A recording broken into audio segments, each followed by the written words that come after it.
Today we're going to be breaking down our predictions for the Iowa versus Minnesota duel. Let's get right into the video.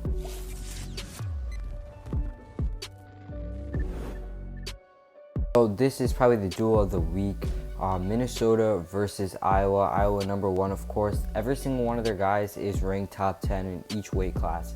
After last week where Nelson Brands had that upset over Taylor Vance and jumped up to the number 8 spot. While Minnesota does not have a lot of top 10 guys. I think it only has like 5 or 6 top 20 wrestlers in each of the respective weight classes, and it's a really young team. Don't have a lot of bonus point potential other than in wrestlers like Gable Steveson. They're actually the underdogs in 8 of the 10 matches, so it's gonna be pretty interesting to see how this one plays out. But Iowa definitely has the advantage, especially since it's at Carver Hawkeye Arena. Starting off at heavyweight, because that's where the most interesting match of the duel is. Number 4 guy Anthony Cassiope versus number 1 guy Gable Steveson of Minnesota. Now this is going to be very interesting, the most even match of the whole entire duel, like I said. But in common opponents, Cassiope is 16-3, while Gable is, I think he's 17-0 in common opponents that both these guys have faced. Cassiope has taken 2 losses to Gable in the past, both by decision, and also has 1 loss to Mason Paris, while Gable has wins over Mason Paris and 2 wins over Cassiope. So could potentially give him the 3rd win over Cassiope over this weekend. I think that's probably what's going to happen. Gable Steveson probably going to win here 9-4 by decision. 125, we got Spencer Lee, number 1 ranked guy versus number 12 ranked guy, Patrick McKee of Minnesota. McKee is 12-8 in common opponents, while Spencer Lee has huge advantage here, is 25-1. Now, common opponents don't directly decide a match because wrestlers wrestle different each match against different opponents, and that's kind of the case here. McKee, coming off a great performance last week, I think, ended up taking out Rayvon Foley 10-6, the guy who was number 2 ranked at the time. So really skyrocketed in rankings from, I think he was 20th, ended up going to 12 there. So yeah, it is a bit hot, and if he hadn't had that win over Rayvon Foley, I think this would for sure be an easy decision, giving Spencer Lee the tech over McKee here.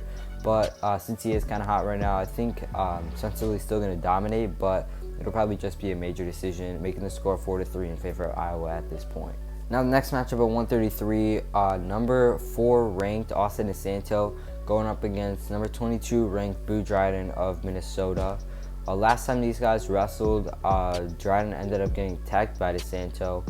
I think it was in 5 minutes, and it's probably going to be similar to that what happened last year. I don't think Dryden will get tagged. He's doing pretty well this season, but probably going to be a major decision for DeSanto at this weight class, pushing the score up 8-3 for Iowa. And next up, we got redshirt freshman, really young guy Marcus Polano of Minnesota versus Jaden Ironman, the number 1 ranked guy at 141 for Iowa. These guys have not wrestled. Polano has only wrestled 1 common opponent with Jaden Ironman, and that is Chad Red. He lost to him 4-1 by decision, while Ironman ended up beating him 8-4.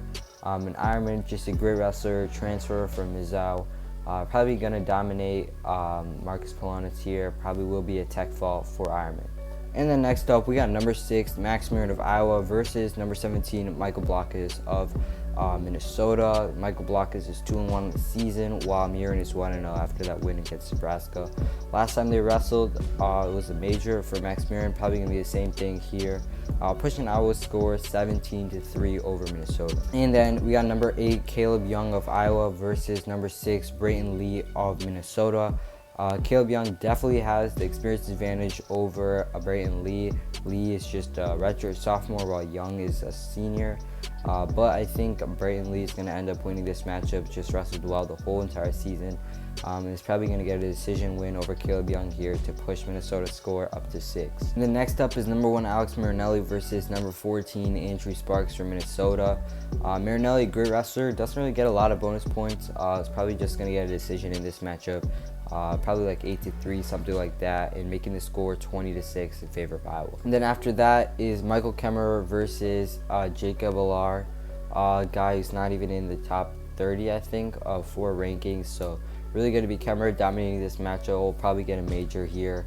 I'm making the score 24-6. And then after that is Nelson Brands, number 8th ranked guy versus number 21 Owen Webster of Minnesota. Brands had a great win over Nebraska last week, but I feel like he still needs to be proven a little bit more.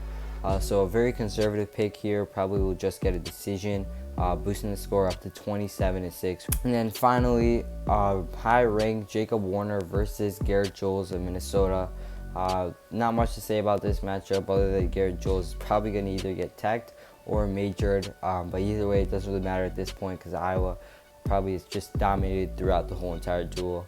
I've thought about like every single upset that could possibly happen. I just really don't see a way Minnesota is realistically going to win this duel. It'll probably just be a blowout win for Iowa, especially since it's at Carver Hawkeye Arena. But yeah, it's going to wrap up our video for today. If you guys enjoyed, make sure you leave a like, comment down below, and sub for more wrestling content like this. Peace.